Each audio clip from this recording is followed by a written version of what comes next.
Assalamualaikum warahmatullahi wabarakatuh. Salam sejahtera untuk kita semua dan untuk para penonton yang suka menikmati hidangan yang panas dan yang hangat. Pada sesi kali ini kami akan menghidangkan hidangan yang hot untuk pemirsa nikmati. Bukan kopi, bukan juga Indomie, bukan juga dia yang dulu pernah menemani. Hangat dan panas adalah suasana untuk sesi kali ini, karena ini adalah sisi debat dan diskusi terkait berita yang viral baru-baru ini, yaitu Gubernur Jawa Barat Kang Deddy Mulyadi yang menjadikan syarat penerimaan bansos adalah vasektomi. Oleh karena itu pada malam hari ini untuk debat dan diskusi ini saya beri judul menjadikan vasektomi sebagai syarat untuk penerimaan bansos bagi masyarakat Jawa Barat. Rencana kebijakannya ini menuai banyak kontroversi, mulai dari kalangan tokoh pemerintah, tokoh agama, tokoh masyarakat, mahasiswa dan juga ibu-ibu pengajian. Kenapa harus vasektomi yang dijadikan syarat untuk menerima bansos? Lalu kenapa sih selama ini selalu perempuan yang berkorban untuk ber-KB, kenapa tidak laki-laki? Lalu bagaimana kebijakan Gubernur Jawa Barat ini dari segi sudut pandang hukum Islam dan juga hukum undang-undang negara? Baik, di sini sudah hadir 8 pembicara kita, 4 di sebelah kanan saya adalah para mahasiswa yang tidak mendukung dan menolak kebijakan dari Gubernur Jawa Barat ini. Di sini sudah ada Bung Fadil dan juga ada Bung Rido. Di sini juga ada Bung Putra dan ada Kakak Aisyah. Dan di sebelah kiri saya sudah ada kelompok yang mendukung keras, mendukung penuh kebijakan dari Gubernur Jawa Barat ini. Dari paling ujung sudah ada Kakak Alia. Selanjutnya Kak Mega, ada Bung Zikri dan juga Bung Noval di sini. Diharapkan kepada para peserta untuk sportif, tidak ada kekerasan, tidak ada serang fisik, tidak ada serang individu, apalagi serang perasaan. Langsung saja mari kita dengarkan pemaparan dan pendapat yang akan disampaikan oleh kelompok yang mendukung penuh kebijakan Kang Deddy Mulyadi. Silahkan. Pernyataan Kang Deddy Mulyadi soal vasektomi itu menjadi angin segar bagi saya sebagai seorang wanita. Termasuk menurut saya wanita-wanita Indonesia juga banyak yang setuju atau apa, karena baru pertama kali seorang pemimpin dari kalangan laki-laki yang mau speak up soal bahwanya pentingnya peran laki-laki dalam KB juga. Menurut saya itu sih lebih tepatnya. Baik, terima kasih dari Kakak Alia. Selanjutnya dari kelompok yang menolak keras nih. Silakan. Kalau saya pribadi itu Pak Deddy ini dengan kebijakan vasektomi dia fokus kemana? Dia mencegah kemiskinan atau mencegah angka kelahiran anak. Nah, maka daripada itu kebijakan Pak Deddy Mulyadi ini menurut saya dia fokus kemana beliau nih? Beliau atau benar-benar menuntaskan kemiskinan atau mencegah angka kelahiran anak. Beliau menyampaikan bahwa vasektomi itu mencegah kemiskinan. Apakah tentu dengan vasektomi 100% itu mencegah kemiskinan atau itu hanya tanggapan beliau atau hanya ide dari beliau aja? Itu dari saya, cukup. Baik, terima kasih Bung Fadil. Selanjutnya kita dengarkan pemaparan pendapat dari sudut pandang agama dari kelompok pro yang akan disampaikan oleh Bung Noval. Kepada kami persilakan 2 menit. Jadi kalau pendapat MUI, memang vasektomi itu secara hukum haram karena memandulkan laki-laki. Dalilnya jelas. Nah, di dalam ilmu usul fikih ada ilmu yang namanya jalbul masalih wa darul mafasid. Jadi maksudnya itu ketika kita dihadapkan oleh dua perkara yang sama-sama memiliki kemudorotan, kita lihat mudorot mana yang lebih kecil, itu yang kita ambil. Nah, pertama, kalau sekiranya kita melahirkan anak dalam kondisi ekonomi kita kurang baik, kita lihat berita sekarang itu sangat banyak orang tua yang bahkan membunuh anaknya karena nggak sanggup untuk merawat. Sedangkan dalam Al-Quran jelas di surah Al-Isra Allah sendiri berfirman, wala taqtulu auladakum khasyata imlaq, nahnu narzuqukum wa iyyahum inna qatlahum kana khitan kabira. Dan janganlah kalian membunuh anak-anak kalian karena kalian itu takut miskin. Nah, makanya kalau ada orang yang melahirkan anaknya dan tidak mampu untuk merawat anaknya, banyak berita sekarang ada yang membuang anaknya dan bahkan ada yang membunuh anaknya. Nah, itu kemudian yang selanjutnya tentang kemandulan. Nah, di dalam hadis dari Abdurrahman bin Mas'ud yang diriwayatkan oleh Muslim, di situ Rasulullah SAW bertanya kepada para sahabat, kalian tahu nggak apa itu mandul? Nah, kemudian para sahabat menjawab, mandul itu orang yang nggak punya anak ya Rasul. Kemudian apa kata Rasul? Bukan itu maksudku. Mandul itu orang yang punya anak tapi dia nggak bisa ngasih apa-apa ke anaknya. Itu. Kemudian Rasul juga bertanya, kalian tahu nggak apa itu perkasa? Para sahabat menjawab, perkasa itu orang yang selalu menang dalam bergulat. Tapi Rasul bilang apa? Enggak. Perkasa itu orang yang bisa mengontrol amarahnya. Kemudian dari hadis ini dijelaskan oleh Ibnul Qayyim Al-Jauzi, ya Ibnul Jauzi rahimahullah, bahwasanya mandul secara zohir memang orang yang tidak memiliki anak. Akan tetapi secara hakiki mandul itu ialah orang yang memiliki anak akan tetapi ia tidak mampu memberikan apa-apa ke anaknya. Satu, ia juga menjelaskan bahwasanya mandul juga orang yang punya anak tapi anaknya tuh nggak bisa memberikan manfaat untuk kedua orang tuanya. Sekian, terima kasih. Cukup. Oke, terima kasih kepada Bung Noval pemaparan yang sangat luar biasa. Selanjutnya pemaparan dari segi pandang agama dari kelompok yang kontra. Pertama aku bakal jelasin dulu definisi vasektomi kan. Oke. Vasektomi ini adalah prosedur Kesehatan. medis untuk pria agar tidak dapat membuahi. Nah, vasektomi ini membuat pria itu mandul permanen yang dimana mandul seumur hidup. Memang ada yang namanya vasektomi reversal, ada. Tetapi vasektomi reversal ini belum bisa menjamin. Nah, karena rata-rata di dunia ini keberhasilan vasektomi reversal ini masih 40 sampai 90%. Nah, otomatis tidak menjamin dong. Dan anehnya ini, Deddy Mulyadi nggak terbuka. Dia memerintahkan masyarakat yang harus syarat menerima bansos harus vasektomi. Oke, vasektomi murah. Yang perlu kalian ingat ya, vasektomi bansos itu untuk orang miskin, orang yang nggak mampu.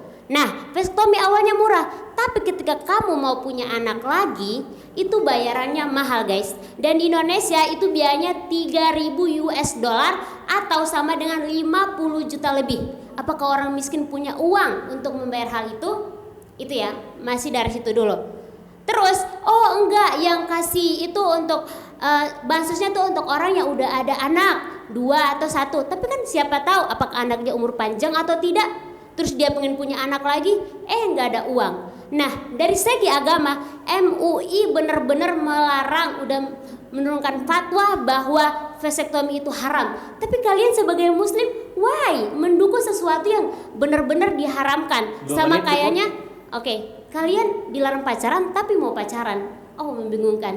Oke, baik, pemaparan luar biasa dari tim kontra. Selanjutnya mari kita dengarkan pemaparan dari tim yang pro terkait isu sosial. Silakan kepada Bung Zikri. Sebelumnya makasih juga buat Kak Aisyah yang udah sedikit ngasih definisi tentang apa itu vasektomi.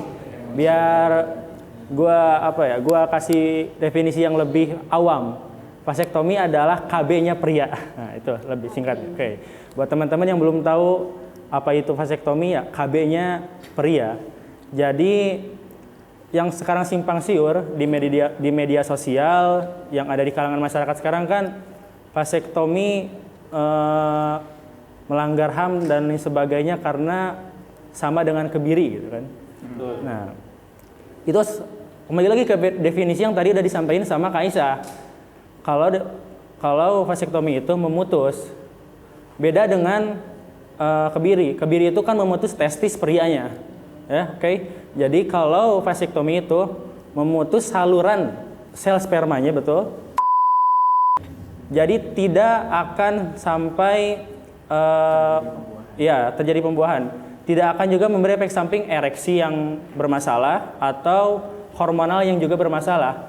Selebihnya dari kebijakan, Pak Deddy Mulyadi pun tidak mutlak mengkategorikan itu, mewajibkan itu. Tidak mutlak. Oke, ya, jadi itu bisa didiskusikan dan bisa didebatkan di kalangan elit. Karena ini kan belum masuk ke paripurna dan lain sebagainya kan. Jadi untuk bansos ini menjadi syarat utamanya, tapi tidak mutlak untuk orang miskinnya.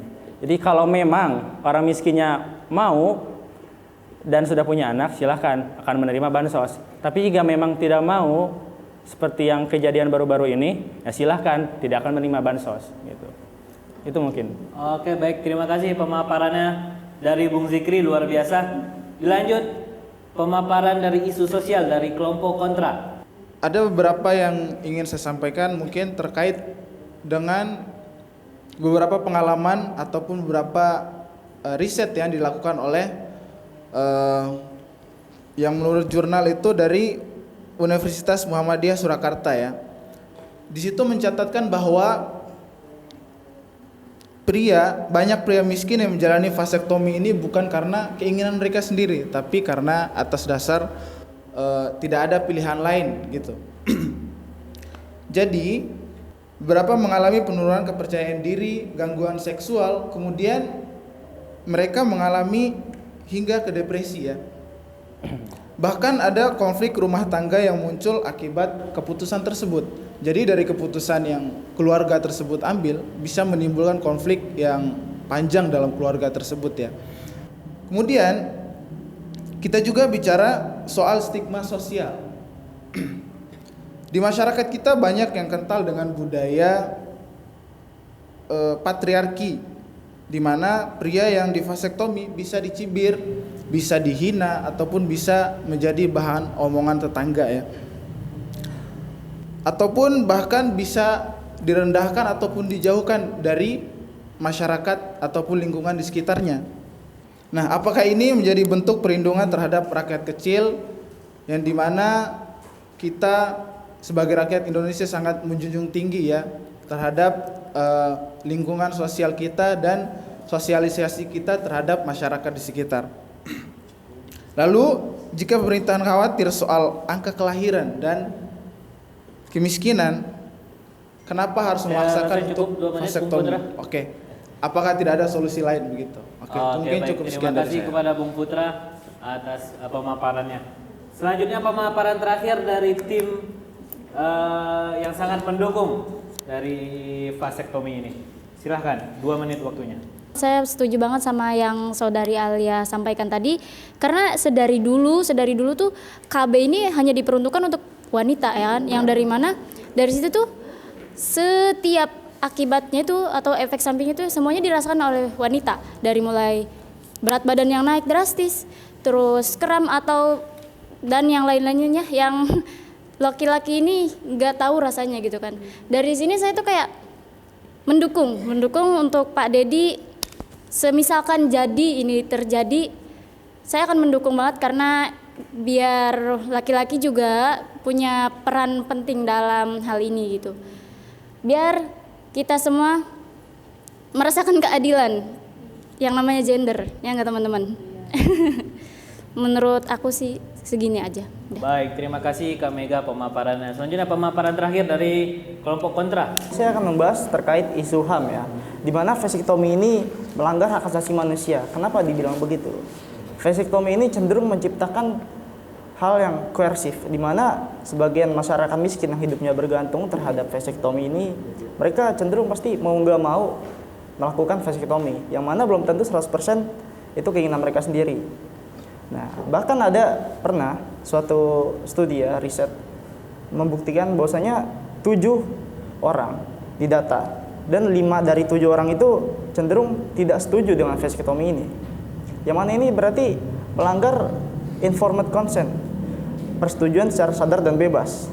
Yang mana ini itu juga membuat orang-orang miskin yang terkait dengan vasektomi ini berpotensi terkena diskriminasi karena hanya menyasar kelompok miskin, seolah-olah tubuh mereka itu adalah sesuatu yang dapat dinegosiasikan untuk Saya rasa hak dasar. cukup, Bung Lido. Oke, sekian itu dari saya. Baik, sekarang kita mulai sesi tanya jawab dan saling mendebat. Silakan. Aku mau nyanggah dari teman-teman kita nih yang ganteng cantik. Karena aku perempuan, jadi kan tadi nih teman kita Alia dan Mega ini kayak seolah-olah ini tuh sangat menguntungkan bagi perempuan karena selama ini perempuan tuh didiskriminasi dengan KB. Jadi ini cahaya terang bagi perempuan. Jadi dari omongan mereka tuh aku tangkapnya tuh kayak gitu tuh. Nih, mau aku tekankan. Jadi kita tuh by data ya. Dari MUI itu tidak mewajibkan perempuan untuk KB. Oke? This is first. Jadi jangan kalian mikir selama ini perempuan KB, tapi itu bukan diwajibkan, itu keputusan dari dia sendiri, dari musyawarah dengan keluarganya. Oke. Dan untuk menghindari tidak ingin kebobolan jadi banyak anak, bukan hanya dengan KB.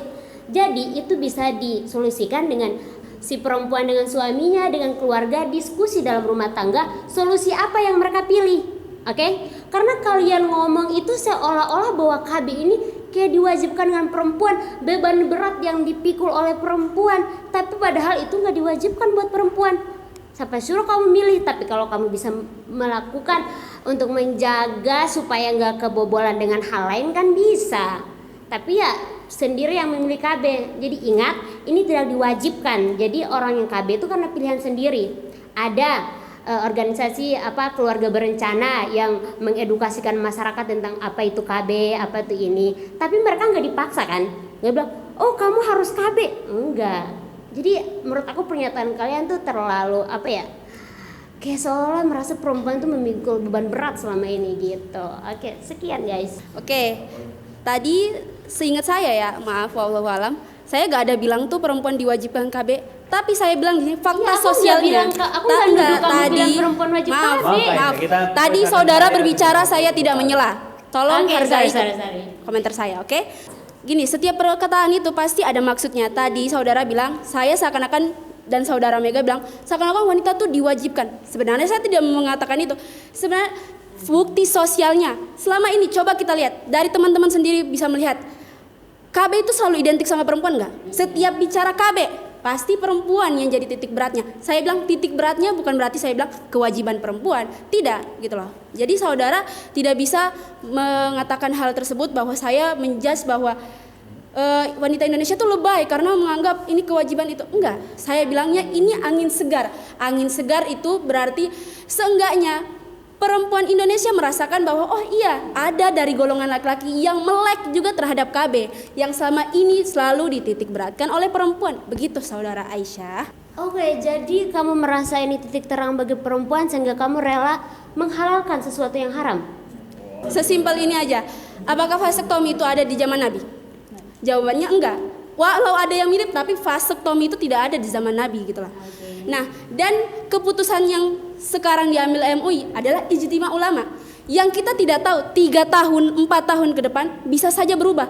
Vasektomi juga ditemukan oleh dokter di tahun sekarang gitu loh. Ketika teknologi semakin maju, ada nih KB ternyata untuk laki-laki, tapi belum ada cara pengembaliannya.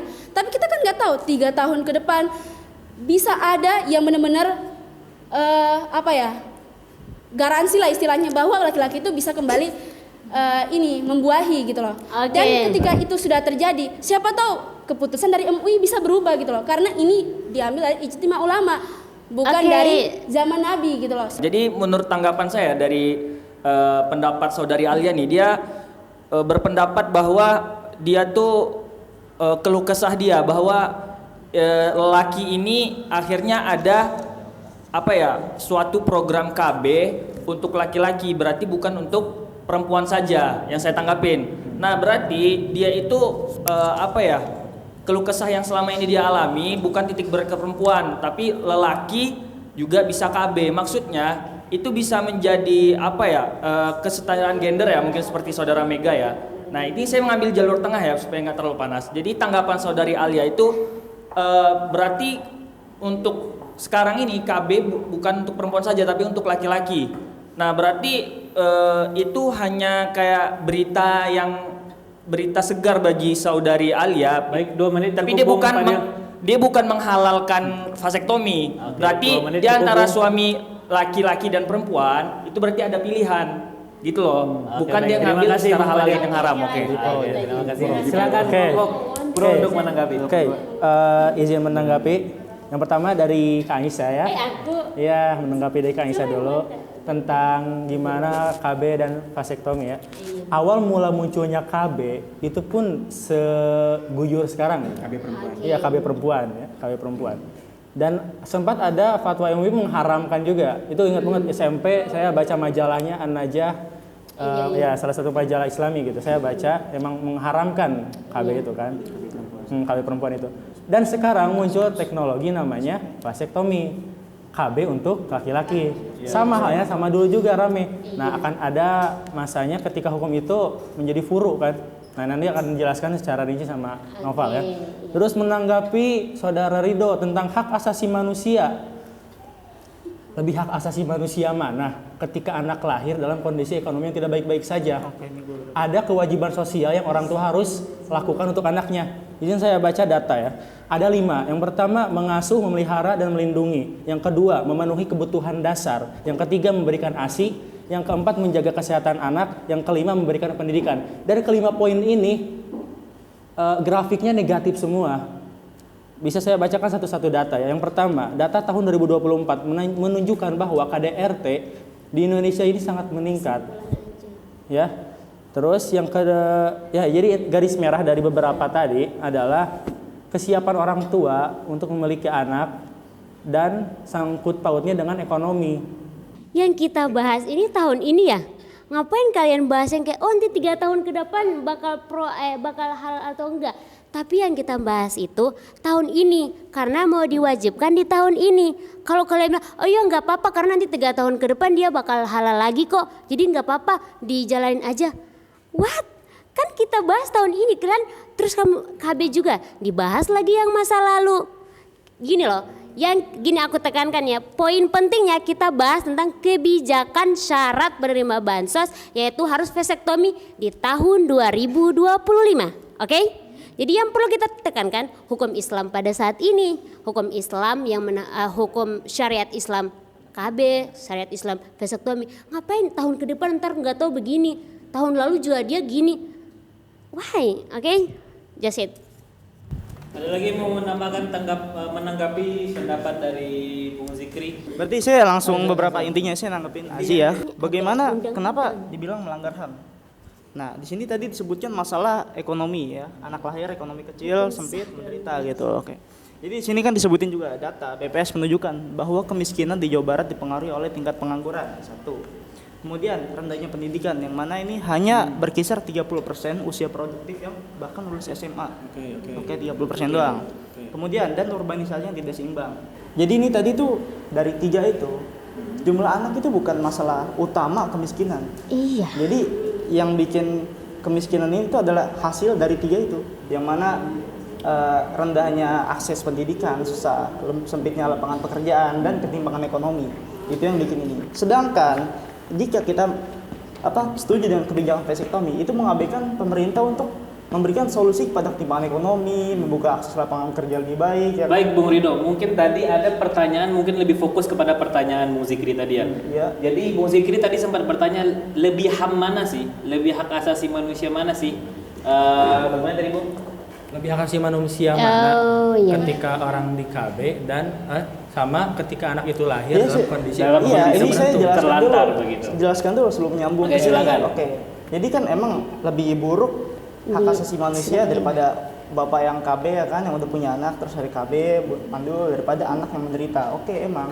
Cuman fokus masalahnya itu bukan karena kemiskinan disebabkan banyak anak. 30 detik sisa waktu, silakan dimanfaatkan. Tapi disebutkan tadi ya oleh rendahnya akses pendidikan, sempitnya lapangan pekerjaan. Jadi kalau vasektomi ini dilancarkan, itu malah mengabaikan pemerintah untuk menegaskan solusi pada 3 itu. Dan akhirnya victim blaming, orang miskin itu cenderung disalahkan atas kemiskinan mereka sendiri, bukannya bikin pemerintah itu fokus memperbaiki 3 hal yang lebih efektif daripada fokus mengurangi jumlah kemiskinan. Oke, baik. Ntar lu dikit lagi ya. Silakan untuk izin singkat ya. Interupsi. Jadi gini, Bung Ridho tadi, Bang Ridho maksudnya lebih ke struktural dan sistematis dalam menjelaskan kemiskinan.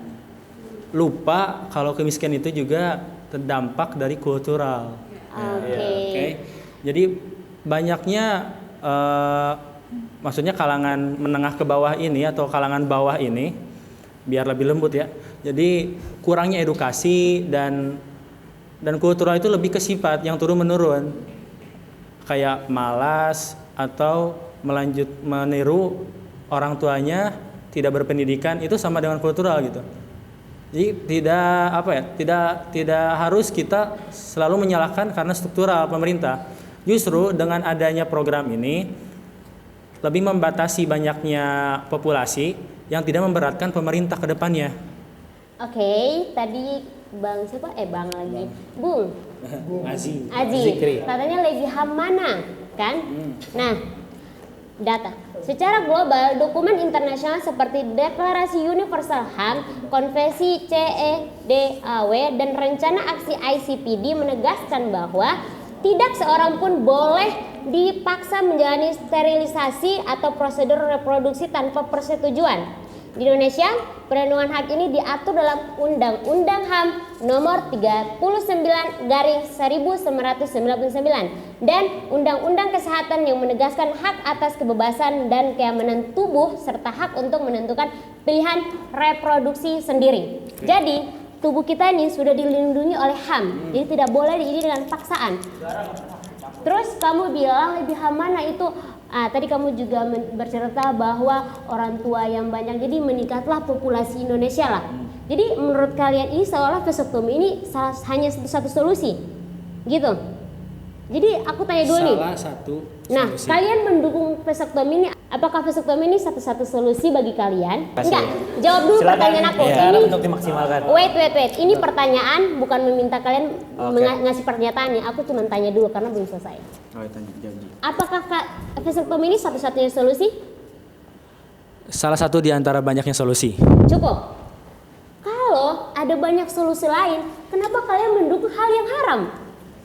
Baik, jadi gini, apakah vasektomi ini salah satu cara untuk Mengurangi populasi. intinya gitu, bukan, untuk mengurangi angka kemiskinan. Oke. Nah, apakah itu salah satu cara? Nah, kayaknya teman-teman juga harus lebih update lagi berita ya. Oke. Udah diupload di YouTube-nya TV One. Di situ udah diwawancara Kang Deddy Mulyadi sendiri tuh udah diwawancara. Dia udah ditanya, emang nggak ada cara lain selain vasektomi untuk menerima bansos? Apa jawaban Kang Deddy Mulyadi? Dia bilang gini, vasektomi itu bagi yang mau. Kalau dia nggak mau vasektomi dan dia mau ngambil bansos, dia bisa pakai alat kontrasepsi. Dan bisa juga dibantu dengan pil KB yang dikonsumsi oleh perempuan. Bisa dibantu dengan itu kalau dia nggak mau. Kalau dia nggak mau, ingat ya, kalau dia nggak mau. Berarti selain adanya vasektomi, itu masih ada cara lain gimana caranya untuk mengurangi istilahnya sedikit menekan angka kemiskinan itu tadi. Kemudian untuk bicara halal dan haram, ini sebenarnya agak berat ya bicara halal dan haram, ya Allah, kalau salah maafin ya Allah. Oke, 1 menit diberikan waktu untuk Nova. Sesuatu yang sudah ada Nah, fatwanya. jadi saya udah share di webnya MUI, mui.or.id, kalian boleh cari sendiri. Kiai Ama itu menegaskan bahwasanya hukum keharaman vasektomi itu tetap untuk sekarang ya, tetap berlaku. Karena rekanalisasi itu enggak sepenuhnya berhasil. Maksudnya pemulihan akibat vasektomi itu tidak sepenuhnya berhasil. Haramnya karena itu. Nah, sekarang gini, di zaman Rasul itu ada yang namanya azal. Tahu? Nah, azal itu sama-sama tidak menghendaki kehamilan. Nah, ada hadis yang menyebutkan bahwasanya kunna na'zilu wal Qur'anu yanzil. Para sahabat itu ketika zaman Rasul melakukan azal. Para sahabat ketika zaman Rasul itu melakukan azal, padahal pada saat itu Al-Qur'an sedang turun. Mungkin cukup Nova langsung intinya. Nah, intinya kembali kepada tadi. Di dalam ilmu usul fikih ada yang namanya jalbul masalih wa darul mafasid. Ketika kita dihadapi dua kemungkinan yang ada mudorotnya, kita lihat mudorot yang paling kecil. Tadi Saudara Ridho mengatakan bahwasannya melahirkan anak dalam kondisi ekonomi sedang miskin itu lebih berat efek sampingnya daripada vasektomi. Kalau tahu itu efek sampingnya lebih berat, kenapa mudorotnya lebih berat, kenapa diambil? Sedangkan dalam ilmu Masalah kenapa kalau misalkan sadar ekonomi sempit lahiran anak malah jadi susah. Kenapa dibilang ini? Nah, pertama tadi kan udah dibilang ini tuh kontra ini hasil yang anak-anak susah ini gara-gara miskin itu bukan karena jumlah anak tapi dari beberapa hal tadi. Nah, kalau misalkan kayak begitu diterapin itu sebenarnya bukan solusi jangka panjang. Jadi sebenarnya ini bukan negara kita doang yang kayak gini. Dulu pernah di Tiongkok ya, pada tahun 1979 sampai 2015 mereka menegaskan kebijakan satu anak yang mana emang berhasil mengurangi populasi, tapi menciptakan masalah baru seperti satu, penurunan penduduk, kedua, ketimpangan gender dan tekanan ekonomi pada keluarga kecil yang mana akhirnya semakin terjadinya pengurangan anak itu seolah tuh rakyat miskin itu jadi kayak bahan yang bisa dinegosiasikan. Tubuh mereka tuh jadi bahan negosiasi untuk membentuk kualitas sosial ekonomi. Yang mana ini bahkan nggak berdampak panjang dan masih banyak solusi lain yang bisa mengatasi tingginya jumlah anak dalam keadaan susah. Oke, kemudian di sini menunjukkan bahwa pengendalian populasi tanpa reformasi struktural tidak berkelanjutan. Soal kultural tadi, kultural itu kan salah satunya karena rendahnya pendidikan ya. Intinya, Bung Rido. Oke ya. Jadi intinya sih jumlah anak dalam keadaan miskin itu yang lahir menderita itu bukan semata-mata karena kultural. Banyak aspek lain struktural yang mana harus dibenahi pemerintah untuk bertanggung jawab. Memang banyak anak itu bukan satu-satunya faktor membuat keluarga itu miskin. Tapi misalkan satu keluarga itu punya 2 anak, dibedakan dengan keluarga yang memiliki 10 anak. Misalkan gaji si bapak itu gajinya 5 juta. 5 juta terus dibagi atau untuk menghidupi keluarga yang punya 2 anak. Dengan yang gajinya 5 juta untuk menghidupi keluarga yang anaknya 10 anak. Beda jauh toh. Jadi vasektomi ini tuh bagi yang mau-mau aja, dan saya pikir lebih efektif untuk keluarga yang memang sudah memiliki banyak anak dan juga ekonominya rendah banget. Jadi menurut saya stop bikin anak dan perbaiki sandang pangan papan yang ada, seperti itu. Oke, terkait vasektomi ini tadi udah panjang lebar ya dibahas ya.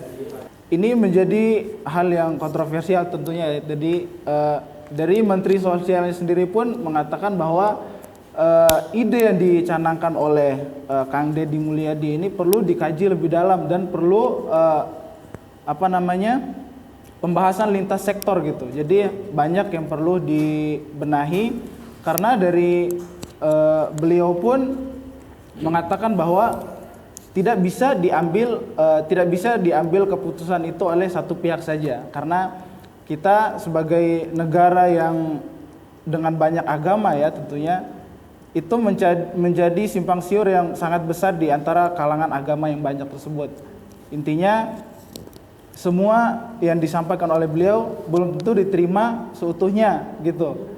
Jadi perlu ada pembahasan yang lebih lanjut dengan sektor MUI juga, dengan sektor pemerintahan. Karena ini memberikan dampak negatif yang banyak juga terhadap personal ataupun terhadap individu orang yang melakukan vasektomi gitu. Jadi intinya masih banyak cara yang lain yang harus dilakukan dan lebih baik melakukan ataupun mengambil sesuatu yang tidak ada simpang siur di dalamnya, tidak ada kalau dalam mungkin waktu terbatas Bung Putra ya. Bisa poin intinya. Lebih baik kita mengambil hal yang tidak meragukan di dalamnya gitu. Jadi mengambil bukan yang ini dan bukan yang itu. Jadi mengambil yang tidak banyak di dalam itu keraguan yang diselisih oleh banyak orang. Mungkin itu saja sih. Rasanya perdebatan ini tidak cukup sampai di sini saja. Mungkin nanti akan kita buka sesi-sesi selanjutnya yang masih membahas mengenai vasektomi. Saya Muhammad Imam Misbullah sebagai host. Terima kasih. Pamit undur diri. Assalamualaikum warahmatullahi wabarakatuh. Waalaikumsalam.